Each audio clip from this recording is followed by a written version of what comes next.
Hello, hello, and welcome back to the Business First Creatives podcast. This morning, I am chatting with my new friend, Melissa, who loves SEO almost as much as I do. Good morning, Melissa. How are you? Good. How are you doing? I'm good. Okay, so we're going to talk about a lot of things today, guys. And so I'm going to let Melissa introduce you and tell you what else she does beyond her love for SEO before we get started. Yeah, so I am actually a newborn and family photographer. Before that, I was a wedding photographer. So I feel like I think I've done everything related to photography, commercial work, all of that jazz. And yeah, so I got started 15 years ago now. Left a corporate IT job, decided to be my own boss, wear jeans to work every day, and sleep in. that was how I picked photography. I mean, you put jeans on, I'm in yoga pants or my pajama bottoms all day long. I mean, I'm not going to stand up because that would be horrifying, but I am currently wearing pajama bottoms that have hearts all over them. So that's my outfit for recording this podcast today. But I am totally with you on the being your own boss and sleeping in. This morning I had a schedule change. I had another interview before you. She had to reschedule. So instead of doing something super productive, I set another alarm and went back to bed. There you go. There you go. I mean, sometimes you got to do what you got to do. So, Melissa, you do beautiful newborn work, beautiful family work. And when you started to make this shift towards SEO, I started paying attention because I feel like in our photography world, not a lot of people talk about SEO in a positive way. It's like something that someone told them that they should be doing. And instead of embracing SEO, everyone tries to think of 50 million reasons why they don't need good SEO. No, I've got a really good Instagram account. No, I've got really good word of mouth. And I'm like, yeah, but everyone needs a website. Mm-hmm. Everyone needs SEO. So Melissa, how did you get started in offering SEO services for photographers? So I swear it's so funny. It's like more of that photography story, where someone gets a camera and they take pictures of their kids and then they take pictures of their friends' kids. And next thing they know, they have a business. So for me, I used SEO in my business. I started with weddings, on booking weddings. And then when I switched over to portraits, I used SEO to grow that. And then friends started asking me to help them with their SEO. So then that spiraled. And then I ended up on a podcast talking about, just business stories. And next thing I know, like people started reaching out to me of like, oh, you mentioned SEO, like in passing on that podcast. And now we want to hear, how do you do it? And from there, it just exploded. And then more people started asking me. And just next thing I know, like everybody was hiring me. And I was like, what just happened? Because my photography business was not like this. Like I struggled on that one until I got my SEO in place. But like, this just feels like everybody's finding me. I mean, Melissa, I had no idea that we kind of had the same origin story. I think you know this, but I've actually been coaching photographers since the very beginning of my business. I used to be a professor. Teaching other people how to do something felt a lot more natural than actually taking photographs. But it wasn't until 2020 on my birthday when I was on our good friend Anami's podcast, This Can't Be That Hard. Yep. And she wanted me to come on and talk about CRMs for photographers. I mean, I had talked about CRMs ad nauseum for a very long time, but I didn't actually offer it as a separate service. And the moment that we stopped recording, I was like, oh my God, I'm going to make a course. Yeah. And then within like a few months, I had a course. Yep. And then by the time the course launched, I was doing one-to-one services. And so I do feel like that's very similar to you. But I think that you and I are both coming from the same place in that a lot of photographers, and I won't say wedding photographers, because I feel like they take the business side of our industry, maybe I shouldn't say a little more serious. I apologize if I am hurting anyone's feelings, but they definitely dump more money into education beyond the creative and hiring and outsourcing. Usually, I mean, that's true. They make more per wedding. So they're like, oh, I've got more cash to burn on this stuff and I want to hit these bigger tickets. Yeah, but I mean, just in general, I feel like they embrace the business side of things, like outsourcing your bookkeeping, hiring an SEO specialist, getting systems in your business. Yeah. And so when it comes to family photographers, we have maybe a steeper hill to climb to convince people that, hey guys, once you get up here, the view is great. I promise. Yes. Yeah. No, absolutely. I agree with that. Because when I started in weddings, so I have my CRM, and like talking to people, they're like, oh, what do I use for contracts? And I'm like, don't you have a CRM? Like, what do you mean you don't know what to use for contracts? And then just having automations. I love automations. I'm like, no, I just click drop downs and emails automatically send if they're not even automated beyond that. Like sometimes I don't have to do anything. It just sends it. Like, why wouldn't you have that set up? So let's talk about your business first, like your photography business. When you decided, and I guess this was way back when you were still doing weddings, like what prompted you to start, exploring SEO and getting your website in a good place to be found on Google? So I came from an IT background. I spent 10 years doing computer repair and stuff like that. So I've always been very comfortable with working with computers and explaining things to people who are maybe at a higher education level, but when it comes to common sense, aren't there. So all of that stuff kind of has played in where I felt comfortable looking at, okay, what do I do to get my website found on Google? Because I don't know anybody getting married. It's not like I can just go tell my friends, hey, I'm a photographer now, come hire me for your wedding. So for me, the website was going to be really important. And before I even left my corporate job, I was spending more time working on my website at work than I was doing work. So I was like, yeah, this is going to have to go. But yeah, I just started looking and I came across, this was way back in the day. I don't know if you remember Zach Perez and like his SEO book. I mean, that was like, I do. That was like 2009, 2010 kind of thing. And that was where I first got introduced to SEO and getting found on Google. And I was like, oh, and then I started following his principles, writing blog posts about venues. And next thing I know, I had people finding me for the venues. I had a girl who was planning a wedding from overseas. And she's like, every venue I've looked at, you've come up in the top page with stuff. And I was like, Good awesome. job. I was like, that's exactly what I want to hear. And so it spiraled from there. I kept doing it and kept landing, higher and higher on Google. And so I didn't have a big social media following. I didn't have an email list. I didn't have referral network and stuff like that. I needed something else that was going to get me in front of clients. And I know that I'm the type that goes out and types into Google whatever I'm looking for. So I was like, other people are doing that too. I mean, I also think, saying that we're from another generation just sounds really silly at this point, but I do feel like those of us that had businesses like in the earlier 2000s, like late to that, like you said, 2009, 2010, 2011, it was different then. Like, even though we had social media and we had Facebook was not being used in the same way that like Instagram and TikTok are currently being used to like as search engines or to, I mean, I feel like it's a whole new world. And so a lot of the pushback that I get when I tell people, no, you still need a website. You still need to be found on Google. Yeah. People say, yeah, but people aren't Googling anymore. They're looking on TikTok. I'm like, yeah, but they're not looking for their photographer on TikTok. Yeah. They're not. They're looking you up will how never to make convince dinner. me of that. No, it blew my mind. My sister, she's 6 years younger than me. And she was like, oh yeah, I searched this on TikTok. I was like, I'm sorry, what did you just say? I was like, you searched TikTok for something? And she was like, yeah. I was like, I didn't even know you could do that. Now I feel like the old lady who goes uphill both ways to get to school or something. Like, I don't know what I was listening to. It may have been a podcast episode or it may have been someone talking about it on Instagram.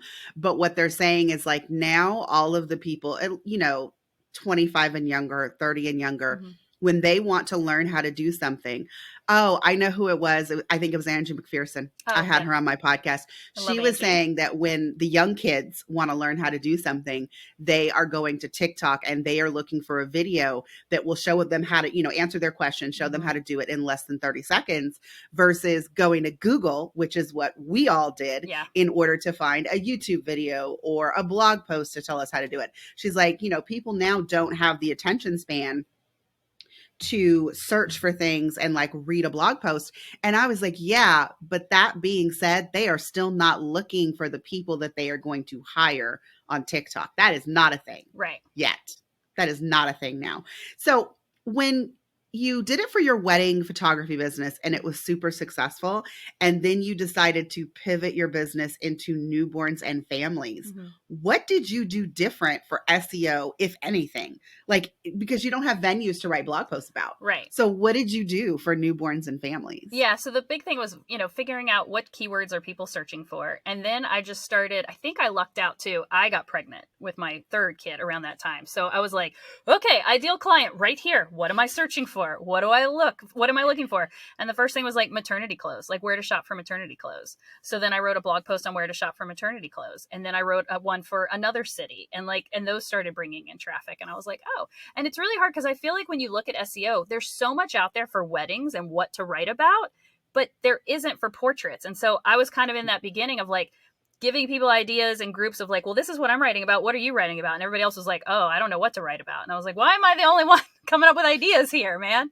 So I write posts on doulas, midwives, birthing center, like anything that is related to my ideal client, which is going to be a pregnant person, a pregnant woman, like anything that's related to that, I'm going to write a blog post about. Like things that are going to share, like we share these other businesses, I share the same client, but we're not in competition. Like they're not going to say, oh, I hired a doula, so I'm not hiring a photographer. Like that's not likely going to happen. So I just started hitting up all of those things, you know, nurseries, that's a lot of features. So instead of doing a venue feature, I'll do a nursery feature. And I'll talk about how someone decorated their nursery because I'm obsessed with home decor and stuff like that. And those are really good for Pinterest. So you start thinking about those types of things of like, okay, what are pregnant women searching for? What do they need? And even recently somebody was like, oh, pelvic floor stuff. I was like, oh, hang on. I got to add that to my list. Cause you're right. I'm hearing that now from people that they're looking for pelvic floor therapists. Why not connect with them? Why not email 3 pelvic floor therapists, ask them a few interview style questions, have them write the blog post for you. Basically, you do an intro, you do a little bit about what pelvic floor therapy is like. Here's these vendors, and then send it to them when it's done. Now they're sharing it with their audience. Like there's so many ways that you can take those ideas from wedding photography and how people connect with vendors and think, what are my vendors for someone who's pregnant? Who is she going to? And pivot it that way. I love that you're not doing it in a bubble. I love that you said to reach out to people in your local community because I was reading something by Jordan Gill recently, and she was talking about the fact that automated marketing is on its way out. And going forward, it is going to be all about how you connect with other people and other business owners. And while she definitely wasn't talking to us photographers, I do think that we can actually take a lesson from that sometimes we think that we are more in a bubble than we are. Yeah. Like you said, there are lots of people in your community that service your same ideal client that are not photographers. They are not in competition with you. And so if you build your network in that way, right, while writing blog posts to help your SEO, everyone will benefit. Yeah. I know when I write with some of these small businesses, I'll even do an interview with them. And then sometimes I come up like above them on SEO results when they get searched. And then I'm like, oh, sorry, but I'm getting in front of their clients, you know, and that's the whole point. And like right now we're in Miami. And when we went to move down here, it's a lot bigger city and I was a little bit more intimidated with reaching out to people, but you know, I put those blog posts together, but now we're moving to like small town Nowheresville back in Virginia. And 100%, I've already got a list of who to reach out to be like, hey, you know, I want to write a post and feature you and talk about what you do and stuff. And then that I tell my clients too, I'm like, who doesn't want to get a message on Instagram that says, hey, I've seen your work. You've been referred. I'd love to interview you for an article. And I call it an article because it sounds a little fancier than a blog post. I'm like, hey, I'm putting an article on my website about this. I'd love to interview you. You know, they're all like, yes, absolutely. I would love that. And then I'm like, okay, hey, it's published. Go share it. And next thing you know, they share it and I get backlinks and I get more exposure. And bam, there you go. All right, Melissa, that sounds like a lot of work. And here's the thing. I have not blogged for my photography business in so long. I won't even say it out loud because it's very embarrassing. I am not currently seeking active clients for that. So I am okay with that. But you just said a lot and it seems like a lot of work. So I'm going to ask a few follow-up questions. Number one, how often do you blog for your business? So right now I'm getting ready to ramp back up. When we got here to Miami, I did all of my on-page SEO with my main pages and I hit like page 2 for my keywords, but I don't want to be on page 2. I want to be on page 1. So I did like a hit the ground running 3 blog posts a week for, I think it was like 3 or 4 months straight. It was a lot, but I had nothing else to do. We had just moved here. I didn't have any clients. Like, you know, you got to get that ball rolling. SEO takes time. That's the biggest thing to like tell people. Like, it sucks. I know it. You're doing all this hard work and it's not going to pay off tomorrow. It might not pay off 6 months from now. It might be a year from now, but then you're sitting back, your inbox is filling up and you don't have to worry about keeping up on whatever's going on TikTok or Instagram Reels and stuff. All right. 3 blog posts a week. Like, by the way, I think I just had like an internal panic attack. No one can see that though. Yeah, that's a lot. That is. I'm getting ready to like do that for my Dubsado services. And so 3 blog posts a week, that seems like a lot, but I'm also podcasting. So if I could just reuse some of that, I think I'm going to be good. That's like a NASCAR driver, like going into this type of thing. If you're like, look, I just want to start dipping my toes into the water once a month.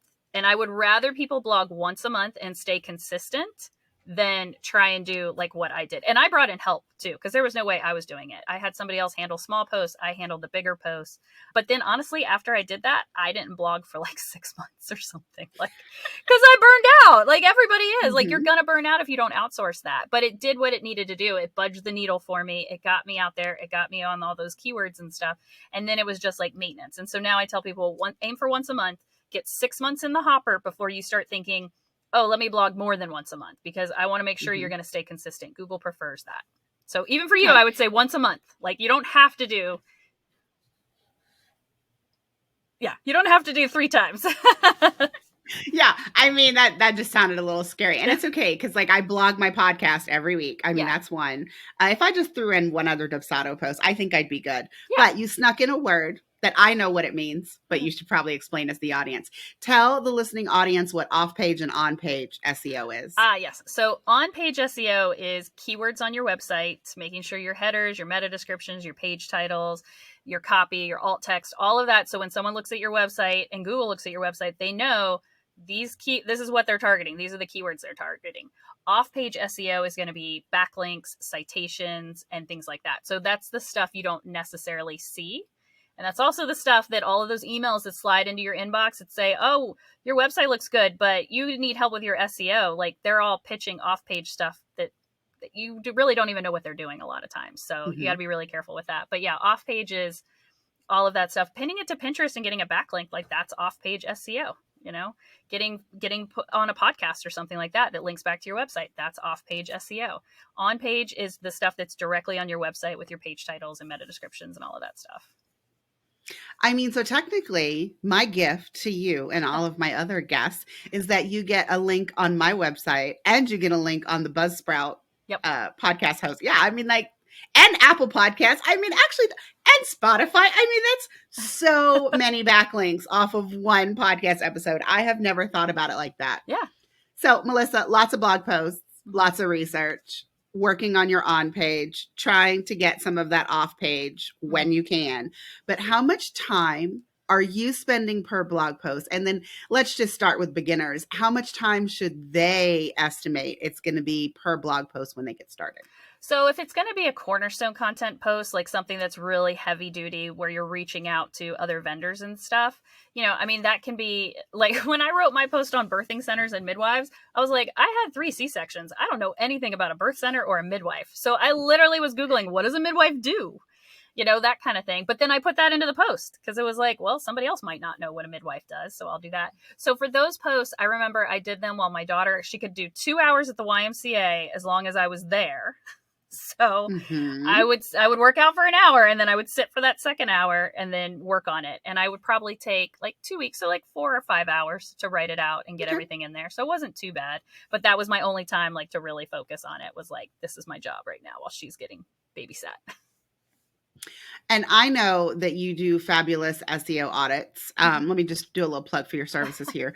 What is it that, besides hiring an expert like you to do an audit, like if someone needs to figure out just how bad it is so that they can figure out where to go next, like what is the first thing that they should do when they're looking at their website in order to see if they're currently ranking, what kind of SEO they currently have for their website? I would say Google Search Console is the biggest one. Set it up. It's free. And it will tell you all of the keywords you're ranking for. And now some clients, when I start working with them, they're ranking for their name. And that's about it, because they don't have anything else. So I would set that up, see what you're ranking for, and then look at your homepage. When you land on your homepage, can you immediately tell where you shoot, what you shoot, and then have the word photographer or photography with it? So when you land on my page, it says now Charlottesville photographer. It used to say Miami newborn photographer.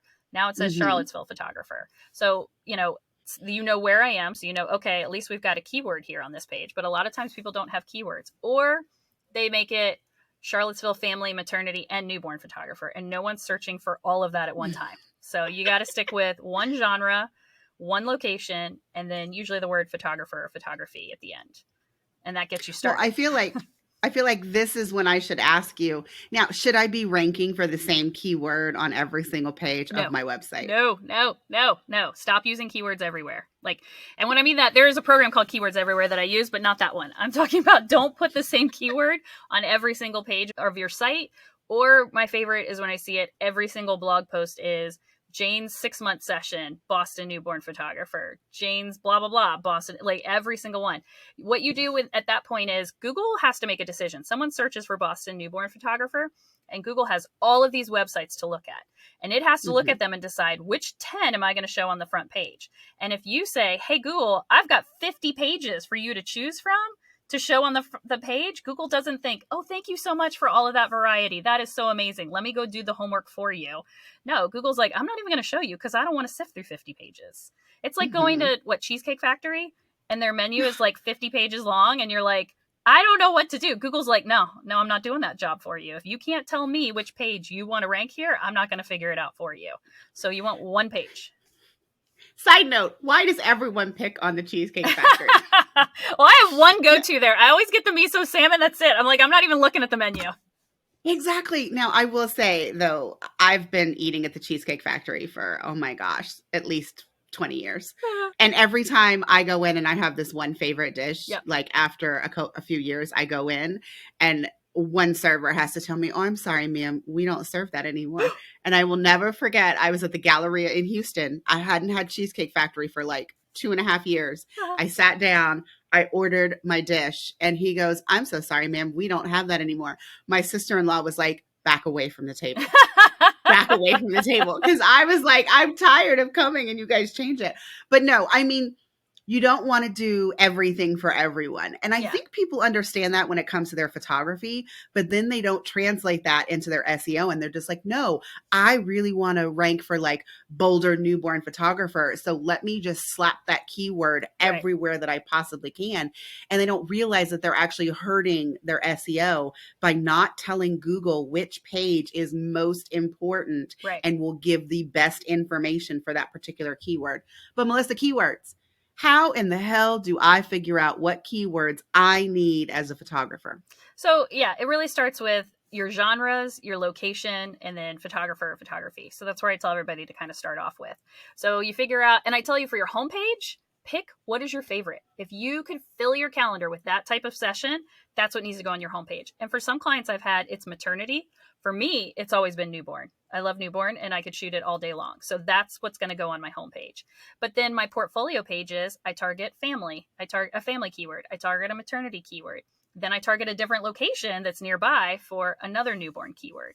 So it really starts with that. And then keyword research, I mean, it's one of those things, go into your Google Search Console, see what you're already ranking for. And then there are tools out there like Keywords Everywhere. Google Ads has their keyword tool where you need to go and figure out, does this keyword get traffic? So here in Miami, newborn photography gets like 260 searches a month. It's beautiful. Now, when I was in Northern Virginia, that thing's getting like 400 or 500 searches a month, which is even more awesome. Where we're moving to, it gets 20 searches a month. So I was like, okay, well, I'm not going to target Charlottesville newborn photographer with my homepage because 20 searches a month is not enough. So I'm going to the next bigger city and try to target that keyword for newborn. So that's the reason you have to do the research, because you could think, yeah, I'm going to target my city and it's going to be great. And it gets 0 searches a month versus if you targeted a city 30 minutes away that you serve anyway, you could get 300 possibly. I mean, that's a big city, you know, if that's the case, but that's, you know, the research is what you've got to do. And like, I have a keywords research course that like walks you through how to do it in bulk, because with all of these tools, you're doing it onesie twosie. You're just plugging in keywords and getting ideas. So I have a course that walks you through listing all your locations, all your genres, and then how to like search it all at one time. And so you can like knock it out in an afternoon and be good and know these are the keywords I need to target with blog posts, with my pages, and go from there and know all the traffic volume. Yeah, because I would feel really bad if anybody thought they had a really awesome keyword and they put forth all the effort to try to rank and raise their SEO for that keyword, and then they realize that only 10 people a month are looking for that keyword. Yes. I mean, that's why it's not just about the keywords, guys. You also have to consider the traffic volume of people searching for that keyword, because it's great if you rank. It's great if you type in Boulder newborn photographer and you're on page 1. But if no one is using those search terms, you are on page 1 for nothing. No one is still going to see your amazing SEO and ranking on that page 1. So that's a great tip, Melissa. Now, and I will say the only caveat to that is I had a small city in Northern Virginia, Alexandria, where like 99% of my clients came from there, but it only got like 20 or 30 searches a month. And so I made sure I had a page dedicated to that. Even though it only got a small amount of traffic, I knew when someone landed on that keyword, they were going to hire me because that was what all my clients were. So you've got to know that too. You've got to know, like, where are your ideal clients? Because maybe they're not necessarily the big city. They're something a little bit smaller, and you want to have a landing page for them that is dedicated to them, that maybe talks about the maternity stores in their town, talks about the doulas in their town. And so it gives them all of this information that's specific to them. All right, let's talk about just for photographers, because I feel like even though we have been talking about, focus on your genres for your keywords, that kind of thing, we've left out like the big elephant in the room for our industry for SEO, and that's pictures. Mm-hmm. So what are we supposed to do with our images in order to help our SEO?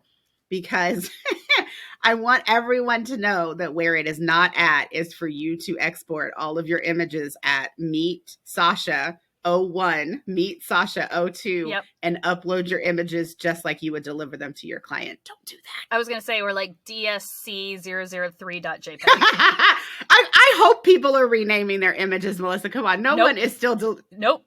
I see it all the time. All the time. I'm like, at the very least, like, give it a location or something, give it something. So yeah, usually what I tell people is all right, so you figured out your homepage keyword, what you want to target. Now you need to go through and pick out the images that are going to go on your homepage. And then you want to rename them with the keyword for that page. So my homepage, it used to be, they were Miami-newborn-photographer-1-2-3, that kind of thing. Mm-hmm. So you want to rename them for that. And then when you upload them, you've got to write in your alt text. And you need to think about the alt text as describing the image. So it might be headshot of a Miami newborn photographer, Melissa Arlena. I might have put that in there. I try to work my keyword into those. There can be some back and forth on like, don't stuff your keywords into your alt text.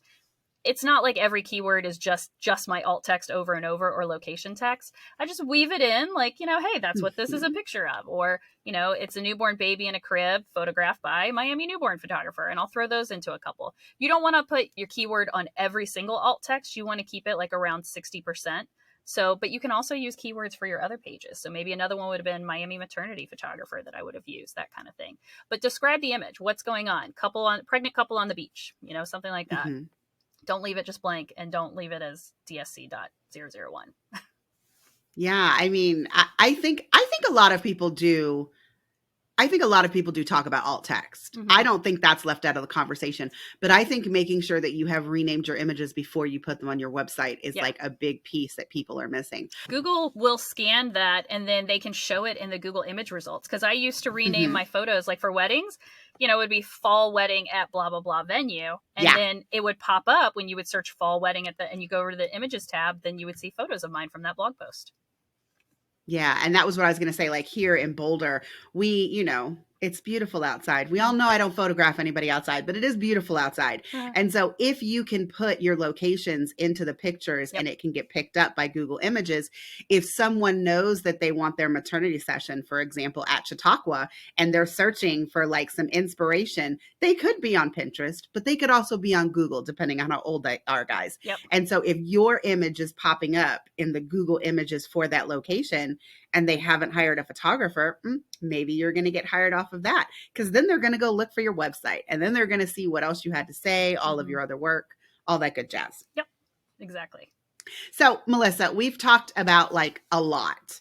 And so the one thing that I want people to walk away from this conversation is that this is not a short-term game. Like you are not going to get immediate results from doing your SEO. And while you mentioned a 6-month time frame, like is that the average for people to start seeing a difference once they have actually started working on their SEO? No, I would say 18 months is probably closer to like hitting, like if you want to get to page 1, I would say 18 months. Now, and especially for bigger cities and stuff where there's a lot of competition. I've had clients who have hit page 1 in much shorter time frames than that. Some of them are more established. They've been around for a long time. They've gotten featured in other places. So now that they've been working on the off-page SEO for a long time, not realizing it by getting features. So once we get the on-page set up, it's like, oh, well, that was the part they were missing for them to come up. But if you're like brand new and you've got a website that's less than 2 years old kind of thing, it's kind of like a credit history. The longer you have your domain name, the longer you've established credit. And every time, like you get a backlink, it's like getting a new credit card and building that up. So you got to think, if you're competing with a photographer who's been around for 15 years, they just have a longer credit score than you have, credit history. And so you've got to take that time to build yours up. You can still build it up right, but it's going to take time. I have a friend, she's military wife, and she moves every 2 to 3 years. And she has been consistent about every 18 months. She gets 18 months into that new location, and now she's page 1 at Google. Inquiries are coming in, and usually within about 6 months to a year, she gets the notice, okay, here's the next location. So even for here, with us moving to Charlottesville, I pulled my keywords and changed them in March. We're moving in June. I won't even take clients probably until September. But starting in March, because I'm trying to go ahead and say, hey, I want to get that clock started sooner. And I am already page 1 for my area up there, the new area, but I'm floating at 6 or 7. So I still have some work to do to try and get up there to that top spot, but I go for it. I'm always going to go for the top spot if I can, but it takes time. So it does take time. And I know that people don't like to hear that. And especially if you decide to outsource it and you put a lot of money into it, it's like money that's gone. And then you can't actually see results for quite some time, but just know that they are coming. Also, as you said, Melissa, consistency is probably the most important thing that you can do. I mean, in your business in general, but especially for your SEO. Yeah. And when we came down here, I'm trying to think, it was probably in a 15 to 16 month time frame where I hit that point. It would have been last August when all of a sudden, constant influx of inquiries, constantly booked, and then coming up this January. And that's the thing with SEO is once you hit those top spots and stuff, and once you get to page 1, those inquiries start coming in, and it's on autopilot. You didn't have to do anything. There they are, because you already did all the work ahead of time. So if you were a brand new photographer and you decided that SEO was where it's at, besides doing your keyword research, is there anything else that you would suggest to someone to kind of get the ball rolling?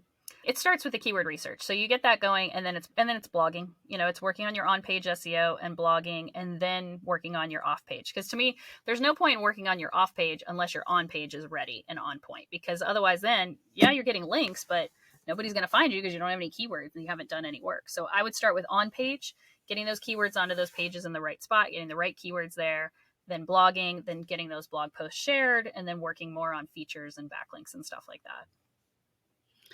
I mean, I just thought of a very weird question to ask you. And so if you don't have an answer, that's okay.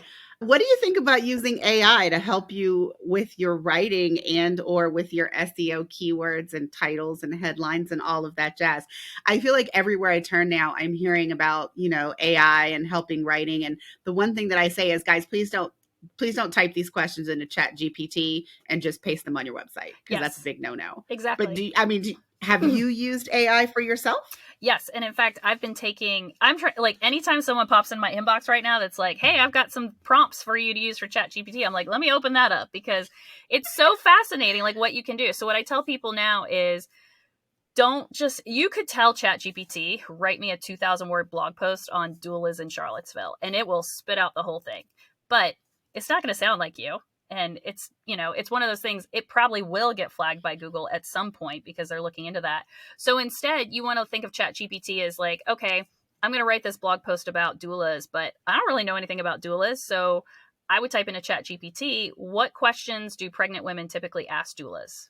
And then bam, it's going to pop out, 5, 10 questions, something like that. And then I go through and I pick a few of those questions. And then those are the questions I send to the doulas to ask them, to get them to write the post for me. So use it as a research tool. Use it to figure out how to brainstorm ideas instead of sitting there and coming up with, what are 4 questions everyone should ask their photographer before they book a session? I don't know I'm a photographer, but I don't want to think about that. Just type that in. Next thing you know, 10 seconds later, boom, boom, boom, boom, boom. And you may be surprised. You may be like, oh, I didn't realize that was a question people had. So yeah, use it for that kind of thing. I've not used it for keyword research. I would have to play around with that, but I have used it to write meta descriptions. And so I will, and that was one of the things I was looking up prompts, because I hate writing meta descriptions. They're like writing the book, the back of the book excerpt that you've got to summarize what the book is about. You have to make it sound sexy that somebody wants to read it. It's exactly the same with your meta description. You have to summarize what you do and who you serve and why they want to hire you and click on that link. And so it's a lot of pressure because you can only do it in 159 characters. I mean, I can't tell you how many times I'm typing and then it goes red and I'm like, okay, no, too many characters. Backspace. Let's try this again. I know. And you're like, hold on, did I change all the ands to ampersands? Like, let me save like a 4 characters there by 2 of those suckers. So I'll type it in there and I'll say like, write me a meta description that's 159 characters or less using this keyword for this website. And it'll spit something out. 9 times out of 10, it's not 159. And I'm like, make it shorter, make it shorter, make it shorter, until ChatGPT's like, look, lady, what do you want? You know, but it gives me like a little meta description then. It's like, okay, perfect. Let's pop that sucker in. And instead of me sitting there like, you know, telling everybody be quiet, I need to think because I'm trying to write, I can just get something from there. So I would say using it for that type of thing, using it to give you outlines like blog posts. I make this sound super sexy, but blog posts are a lot like research papers when you do it the right way. I know. It sounds so fun. This is why everyone who works with me is like, when are you going to offer blogging? And I'm like, I don't know about that, but we'll see. When you think about a research paper, you've got to write out what are those subtopics. And those are the questions you're answering with a blog. And to be honest, if you treat it like a research paper and you figure out what your subtopics are going to be, it makes writing the paper easier. Like we all want to go back to our high school English teacher and be like, I know, you were right. It's way easier to sit down with an outline and fill that out than it is to just stare at the blinky cursor and be like, and just shut your computer and walk away and be like, I'm not doing it, you know? Yes. I mean, when you said the research paper, I mean, I got to chill because I'm having like flashbacks. So like college. Yeah, no, never again. I will never again. Melissa, this has been an awesome conversation. I am going to close this out by asking you a question that I ask every single one of my guests. And that is, what was the biggest fuck up in your business? What did you learn from it? And how did you grow? Yes. So when I was in weddings and making the switch to newborns and stuff, I ran my business into the ground on debt, like on taking courses to become like the best newborn photographer, all that kind of jazz with no income coming in. And so I hit a point where it was like, I had to go get a job. And what was interesting is I got a part-time job. And during that time frame, I had gotten all my SEO set up. But like I told you earlier, it's like 18 months that before it really sets in and you're on page 1 of Google. So I had done all my SEO. I went and got a part-time job for a while so I could pay off the business debt. And then we hit a point where my husband was like, you got to quit the part-time job because it's holding you back on the photography business. Like you're getting so much business now because my SEO had finally paid off that he was like, you've got to go back to work and stuff. And so I quit that job like right when COVID hit. Which I was like, well, alrighty, guess this works. But honestly, I mean, I had a huge year with that. You know, I took that 1 month off where no one could work, but then all my clients were like, hey, we had our baby and we want you to come photograph them. And so from there, it built up and stuff. And so I lucked out in that I knew how to do the SEO portion.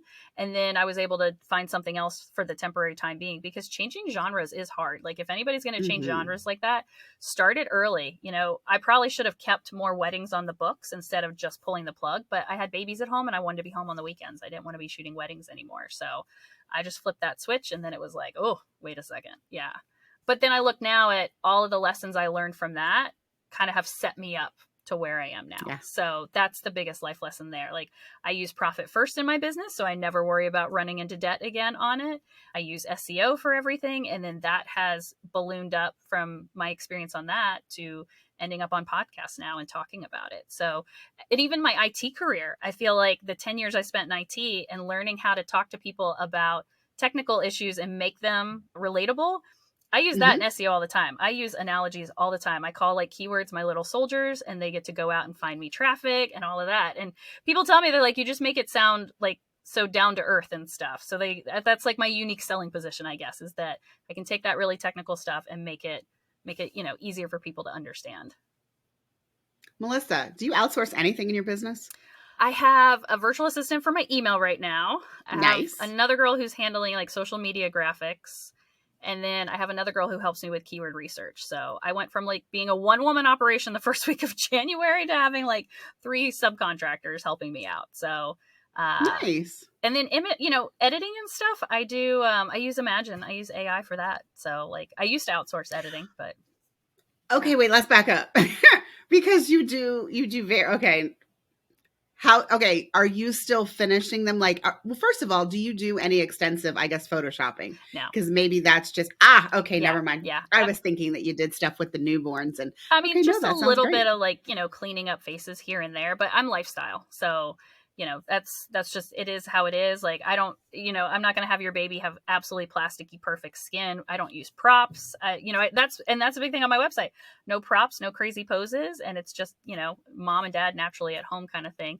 I mean, if they ask me to clean something up a little bit, anything cradle cap or stuff like that, I'll help do that. But for the most part, it's just baby as baby is. So for the most part, the AI is working for you. Yeah. That is amazing. Yeah. So those are kind of the things that I outsource at this point. Awesome. Melissa, in case the listening audience happens to be located in Virginia and needs a newborn photographer, or it happens to be a photographer who could use some SEO help, where can the listening audience find you on the internet? Yeah, so you can find me on Instagram at Melissa Arlena. My photography website is Melissa Arlena Photography, and then my SEO site is melissaarlena.com. So you can find all the different services that I offer between those two guys. Yeah. And depending on when this airs, guys, she is going to be having a group coaching program for photographers to help you with your SEO. That sounds amazing. Yes. Melissa, thank you so much for being on the podcast this morning. I have enjoyed every little bit of our conversation. Awesome. Thank you so much for having me. All right, guys, that's it for this episode. See you next time.